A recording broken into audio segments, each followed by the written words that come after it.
Assalamualaikum warahmatullahi wabarakatuh. Shalom. Salam sejahtera buat kita semua. Om Swastiastu, Namo Buddhaya. Salam kebajikan dan salam sehat bagi kita semua. Senang rasanya bisa bertemu dalam seri mata kuliah Hukum Lembaga Keuangan. Dan materi kali ini akan kita bahas mengenai bank umum.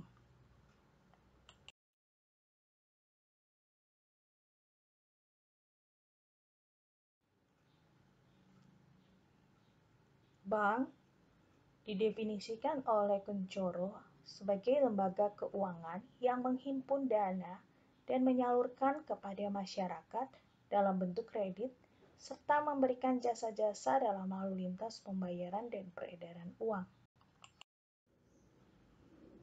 Dalam slide ini, kita melihat fungsi dari bank adalah menghimpun dan menyalurkan dana. Dana tersebut dapat diperoleh dari pemilik bank atau pemegang saham, pemerintah, Bank Indonesia, dan pihak-pihak luar negeri ataupun masyarakat dalam negeri. Dana dari pemilik bank berupa setoran modal yang dilakukan pada saat pendirian bank. Sedangkan dana dari pemerintah diperoleh apabila bank bersangkutan ditunjuk oleh pemerintah untuk menyalurkan dana-dana bantuan. Keuntungan bank diperoleh dari selisih antara harga jual dan harga beli dana tersebut setelah dikurangi biaya operasional. Dana-dana masyarakat ini dihimpun oleh bank dengan menggunakan instrumen produk simpanan yang terdiri atas giro, deposito, dan tabungan. Kemudian menyalurkannya dalam bentuk kredit. Undang-Undang Perbankan mendefinisikan bank umum adalah bank yang melaksanakan kegiatan usaha secara konvensional atau berdasarkan prinsip syariah yang dalam kegiatannya memberikan jasa dalam lalu lintas pembayaran. Sifat jasa yang diberikan adalah umum dalam arti dapat memberikan seluruh jasa perbankan yang ada. Dalam slide ini, ada beberapa fungsi bank yang diberikan atau yang dikemukakan oleh para ahli. Menurut Sigit Triandaru dan Sri Susil, fungsi bank umum adalah sebagai agen of trust, baik dalam hal menghimpun dana maupun menyalurkan dana. Yang kedua, sebagai agent of development. Kelancaran kegiatan investasi, distribusi, konsumsi ini adalah kegiatan pembangunan perekonomian rakyat. Yang ketiga, sebagai agent of service, yaitu memberikan penawaran jasa perbankan yang lain kepada masyarakat. Sedangkan fungsi bank menurut Howard de Croix dan George Hampel adalah penciptaan kredit atau credit creation, kemudian berfungsi sebagai giral atau depositor function, kemudian berfungsi sebagai pembayaran dan penagihan, payment and collection. Yang keempat, akumulasi tabungan dan investasi. Yang kelima, jasa-jasa trust. Yang keenam, perolehan laba untuk imbalan para pemegang saham, serta jasa-jasa lainnya. Fungsi bank umum yang menunjukkan pentingnya keberadaan bank umum dalam perekonomian modern adalah dalam hal penciptaan uang. Uang yang diciptakan bank umum adalah uang giral, yaitu alat pembayaran melalui mekanisme pemindah bukuan. Kemampuan bank umum menciptakan uang giral menyebabkan posisi dan fungsinya dalam pelaksanaan kebijakan moneter. Bank sentral dapat mengurangi atau menambah jumlah uang yang beredar dengan cara mempengaruhi kemampuan bank umum menciptakan uang giral. Yang kedua, mendukung kelancaran mekanisme pembayaran. Hal ini disebabkan salah satu jasa yang ditawarkan bank umum berkaitan dengan mekanisme pembayaran. Yang ketiga, sebagai penghimpun dana simpanan masyarakat.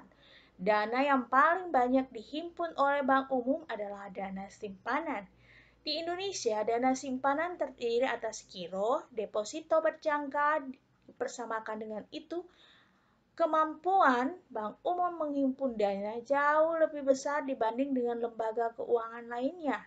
Dana-dana simpanan yang berhasil disimpan atau dihimpun akan disalurkan kepada pihak-pihak yang membutuhkan, terutama melalui penyaluran kredit. Yang keempat, mendukung kelancaran transaksi internasional. Bank Umum memudahkan juga transaksi internasional, baik transaksi barang ataupun jasa, maupun transaksi modal. Yang kelima, dalam hal penyimpanan barang berharga, masyarakat dapat menyimpan barang-barang berharga yang mereka miliki, seperti perhiasan, uang, ijazah, dalam kotak-kotak yang sengaja disediakan oleh bank untuk disewakan. Kotak tersebut dinamakan sebagai safety box atau safe deposit box. Yang keenam, pemberian jasa lainnya seperti dalam hal pembayaran listrik, pembayaran telepon, membeli pulsa telepon seluler, mengirim uang melalui ATM, membayar gaji pegawai, dan menggunakan jasa-jasa bank lainnya. Dalam slide ini kita bisa melihat dengan jelas prinsip dasar operasional pada bank umum.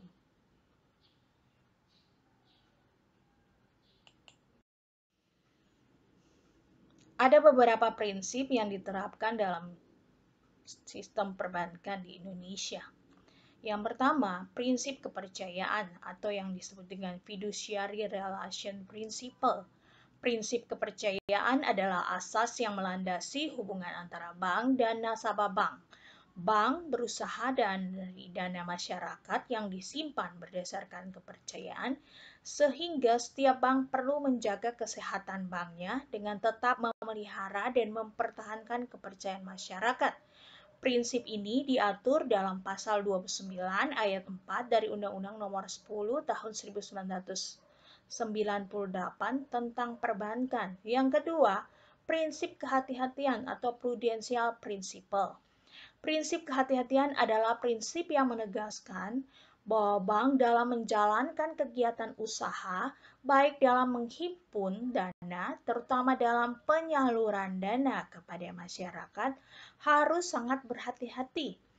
Tujuan penerapan prinsip kehati-hatian ini agar bank selalu dalam keadaan sehat menjalankan usahanya dengan baik dan mematuhi ketentuan-ketentuan dan norma-norma hukum yang berlaku di dunia perbankan.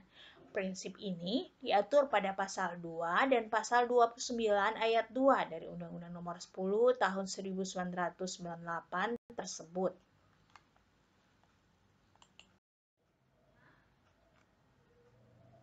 Prinsip yang ketiga adalah prinsip kerahasiaan atau secrecy principle. Prinsip kerahasiaan bank diatur dalam pasal 40 sampai dengan 47A Undang-Undang Nomor 10 Tahun 1998. Menurut pasal 40, bank wajib merahasiakan keterangan mengenai nasabah penyimpan dan simpanan. Akan tetapi, dalam ketentuan tersebut, kewajiban merahasiakan bukan tanpa pengecualian. Kewajiban merahasiakan itu dikecualikan dalam hal-hal untuk kepentingan pajak, penyelesaian utang piutang bank yang sudah diserahkan kepada Badan Urusan Piutang dan Lelang atau Panitia Urusan Piutang Negara, untuk kepentingan pengadilan perkara pidana, atau dalam hal perkara perdata antara bank dan nasabah, dan juga dalam rangka tukar-menukar informasi bank. Prinsip yang keempat, prinsip mengenal nasabah atau know-how customer principle. Prinsip mengenal nasabah adalah prinsip yang diterapkan oleh bank untuk hal berikut. Mengenal dan mengetahui identitas nasabah. Prinsip mengenal nasabah ini diatur dalam Peraturan Bank Indonesia Nomor 3/PBI/2001 tentang penerapan prinsip mengenal nasabah. Tujuan penerapan prinsip mengenal nasabah ini adalah meningkatkan peran lembaga keuangan dengan berbagai kebijakan dalam menunjang praktik lembaga keuangan, menghindari berbagai kemungkinan lembaga keuangan dijadikan ajang tindak kejahatan dan aktivitas ilegal yang dilakukan nasabah, dan melindungi nama baik dan reputasi lembaga keuangan. Yang kedua, memantau kegiatan transaksi nasabah termasuk melaporkan setiap transaksi yang mencurigakan. Menurut fungsinya, jenis bank dibagi atas dua bagian. Yang pertama, bank umum, yaitu bank yang dapat memberikan jasa dalam lalu lintas pembayaran. Yang kedua, bank kreditan rakyat adalah bank yang melaksanakan kegiatan usaha secara konvensional atau berdasarkan prinsip syariah yang dalam kegiatannya tidak memberikan jasa dalam lalu lintas pembayaran. Berdasarkan kepemilikan, jenis bank dibagi atas 5 bagian. Yang pertama, bank milik pemerintah. Bank milik pemerintah merupakan bank yang akta pendiriannya ataupun modal sepenuhnya dimiliki oleh pemerintah, sehingga keuntungannya dimiliki oleh pemerintah pula. Contohnya dalam hal ini Bank Mandiri, Bank BNI 46, Bank Rakyat Indonesia. Kemudian bank milik swasta. Bank milik swasta nasional merupakan bank yang seluruh atau sebagian besar sahamnya dimiliki oleh swasta nasional, sehingga keuntungannya menjadi milik swasta pula. Contohnya seperti BCA, Bank Danamon.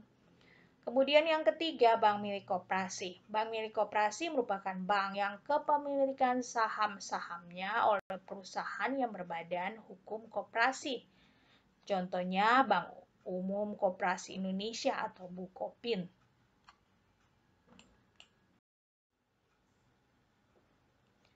Yang keempat adalah bank milik asing. Bank milik asing merupakan cabang dari bank yang ada di luar atau seluruh sahamnya dimiliki oleh pihak asing atau luar negeri. Contohnya ABN AMRO Bank. Kemudian yang kelima, bank milik campuran. Bank milik campuran merupakan bank yang sahamnya dimiliki oleh pihak asing dan pihak swasta nasional. Dan secara mayoritas sahamnya dipegang oleh warga negara Indonesia. Contohnya di sini Bank Finkonesia atau Bank Marine Corp. Kemudian Bank Sakura Swadharma Inc.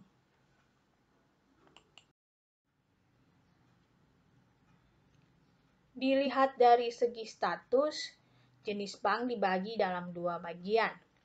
Bank devisa. Bank devisa merupakan bank yang dapat melaksanakan transaksi ke luar negeri atau yang berhubungan dengan mata uang asing secara keseluruhan, misalnya transfer ke luar negeri, inkasso ke luar negeri, traveler check, dan pembayaran letter of credit. Persyaratan untuk menjadi bank devisa ini ditentukan oleh Bank Indonesia. Yang kedua, bank non-devisa. Bank non-devisa ini merupakan bank yang belum mempunyai izin untuk melaksanakan transaksi sebagai bank devisa, sehingga tidak dapat melaksanakan transaksi yang berhubungan dengan luar negeri.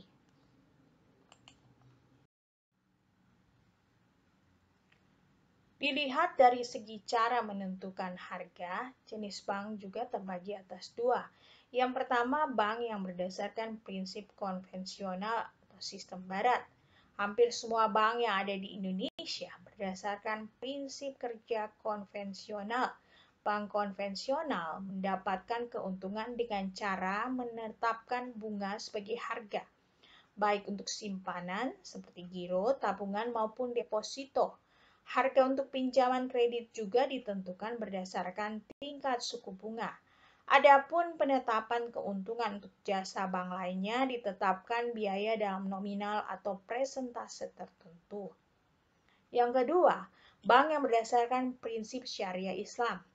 Perbedaan pokok antara bank konvensional dan bank syariah terletak pada landasan falsafah yang dianut.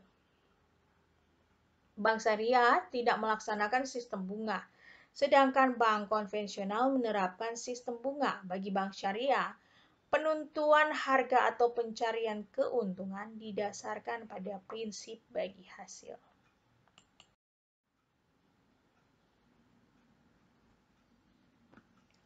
Ada beberapa kegiatan bank umum yang dapat kita lihat pada slide-slide berikut ini. Kegiatan menghimpun dana atau funding di bank berupa simpanan giro atau demand deposit. Simpanan giro merupakan simpanan pada bank yang penarikannya dapat dilakukan dengan menggunakan sek atau bilet giro. Setiap pemegang rekening giro akan diberi bunga yang dikenal dengan nama jasa giro. Besar jasa giro bergantung pada bank yang bersangkutan. Rekening giro bisa digunakan oleh para usahawan, baik perseorangan maupun perusahaan. Bagi bank, jasa giro merupakan dana murah karena bunga yang diberikan kepada nasabah relatif lebih rendah daripada bunga simpanan lainnya. Kedua, simpanan tabungan atau saving deposit. Simpanan tabungan adalah simpanan pada bank yang penarikannya sesuai dengan persyaratan yang sudah ditetapkan oleh bank. Penarikan tabungan dilakukan menggunakan buku tabungan, slip penarikan, kwitansi, atau kartu anjungan tunai. Pemegang rekening tabungan akan diberikan bunga tabungan yang merupakan jasa atas tabungannya.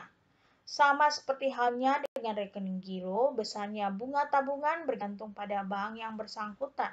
Dalam praktiknya, bunga tabungan lebih besar daripada jasa giro.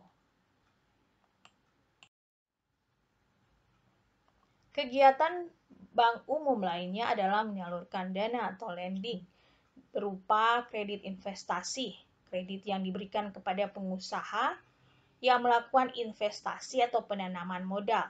Kredit jenis ini memiliki jangka waktu yang relatif panjang, yaitu di atas 1 tahun. Contoh kredit ini adalah kredit untuk membangun pabrik atau membeli peralatan pabrik seperti mesin, kendaraan operasional, dan sebagainya.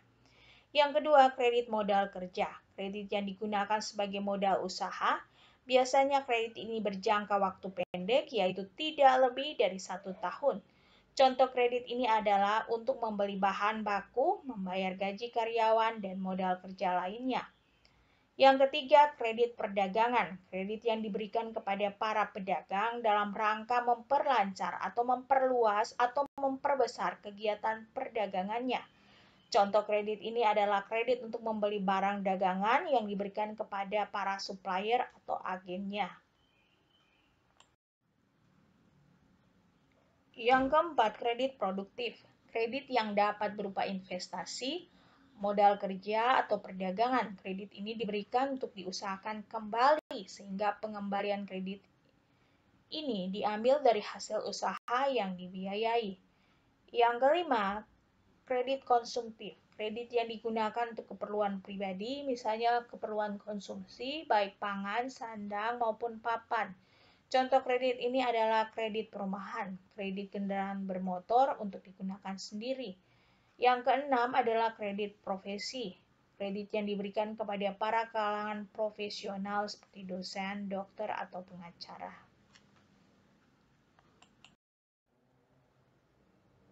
Adapun jasa bank lainnya adalah seperti kiriman uang, transfer. Ada transfer masuk dan juga ada transfer keluar. Ada clearing, inkasso, safe deposit box, bank card seperti kartu kredit, bank notes, valuta asing, bank garansi, bank draft, referensi bank, letter of credit, cek wisata, atau menerima setoran-setoran lainnya dan bermain dalam pasar modal.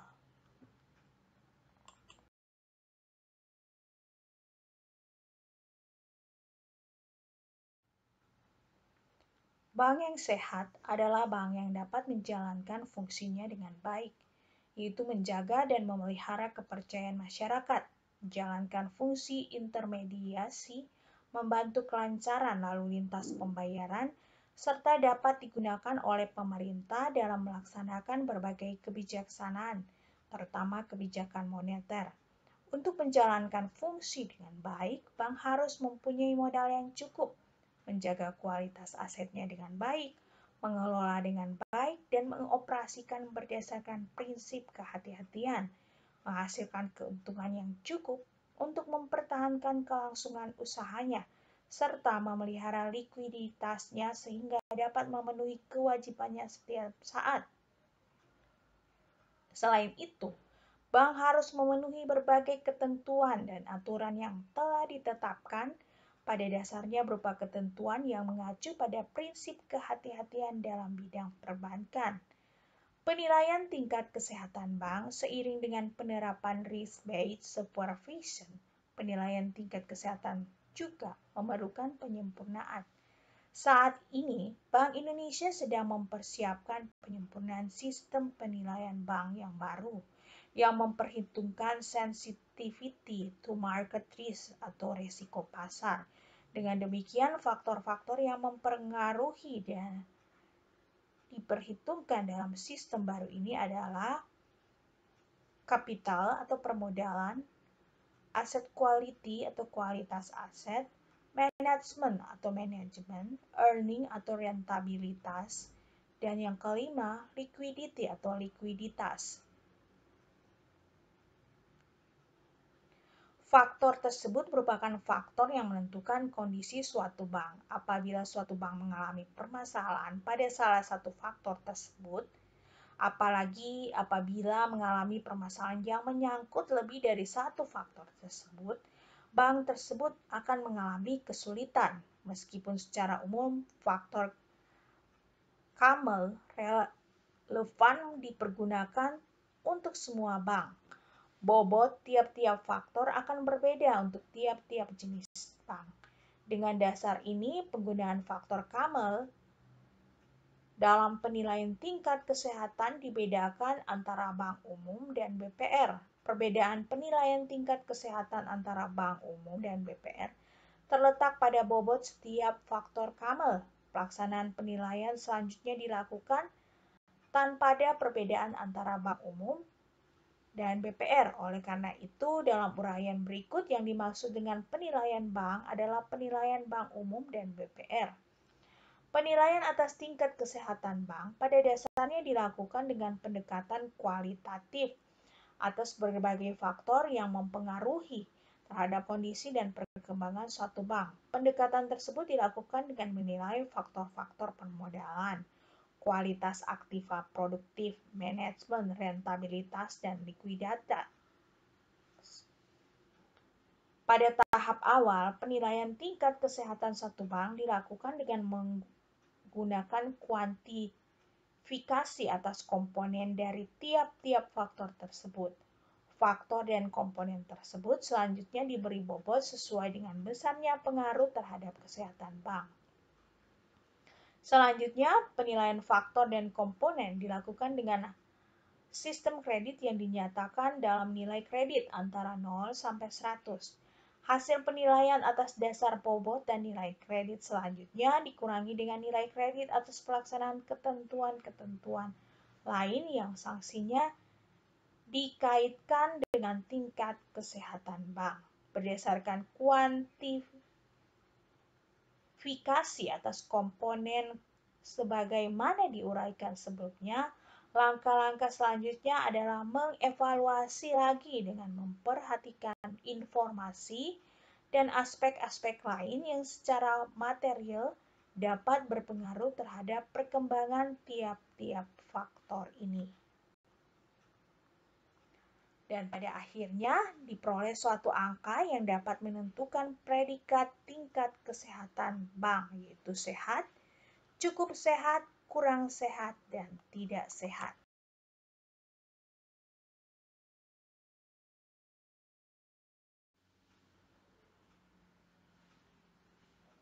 Ada beberapa pertimbangan penyaluran dana untuk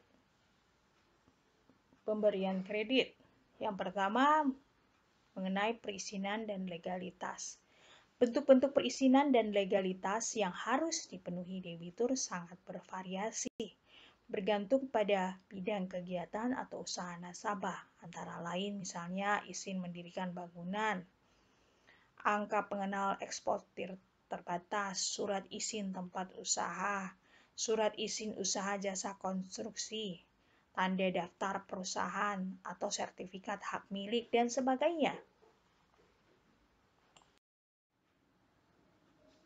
Pertimbangan yang kedua adalah karakter. Untuk menilai karakter nasabah dan meramalkan perilakunya pada masa yang akan datang, bank hanya dapat menggunakan beberapa indikator antara lain profesi, penampilan, lingkungan sosial, pengalaman, tindakan, atau perilaku pada masa lalu. Faktor yang ketiga, pengalaman dan manajemen. Pengalaman dan manajemen nasabah sangat mempengaruhi kemampuan nasabah untuk mengelola kegiatannya, sehingga dapat menghasilkan dana untuk membayarkan kewajiban pada bank. Faktor yang keempat, kemampuan teknis. Faktor yang dapat mempengaruhi kemampuan teknis nasabah dalam menjalankan kegiatannya adalah seperti tersedianya bahan baku, ketersediaan tenaga ahli, ketersediaan mesin dan peralatan, tempat usaha yang memenuhi syarat, ketersediaan tenaga kerja yang sesuai dengan kebutuhan, dan tingkat penguasaan teknologi. Faktor yang kelima adalah faktor pemasaran. Apabila tidak berhasil menjual produknya, nasabah akan mengalami kesulitan untuk memenuhi kewajibannya kepada pihak bank. Kemudian faktor sosial. Keberadaan kegiatan yang dibiayai oleh bank membawa dampak tertentu terhadap masyarakat. Untuk itu, pihak bank harus ekstra hati-hati apabila dampak yang ditimbulkan merupakan sesuatu yang tidak disukai oleh masyarakat. Faktor yang ketujuh, faktor keuangan. Sehat atau tidak sehatnya keadaan suatu nasabah dapat dilihat dari keadaan keuangan melalui laporan keuangannya. Faktor yang kedelapan, anggunan, berupa anggunan tambahan, barang yang dibiayai oleh dana dari bank, barang yang tidak dibiayai oleh dana bank dan bukan bagian yang digunakan untuk kegiatan operasional nasabah.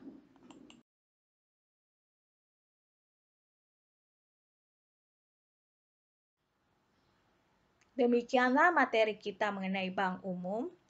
Apabila dirasakan bermanfaat, jangan lupa subscribe, like, dan apabila ada pertanyaan dan saran yang membangun, mohon ditinggalkan dalam kolom komentar. Terima kasih atas perhatian. Sampai jumpa pada materi berikut. Salam sehat selalu.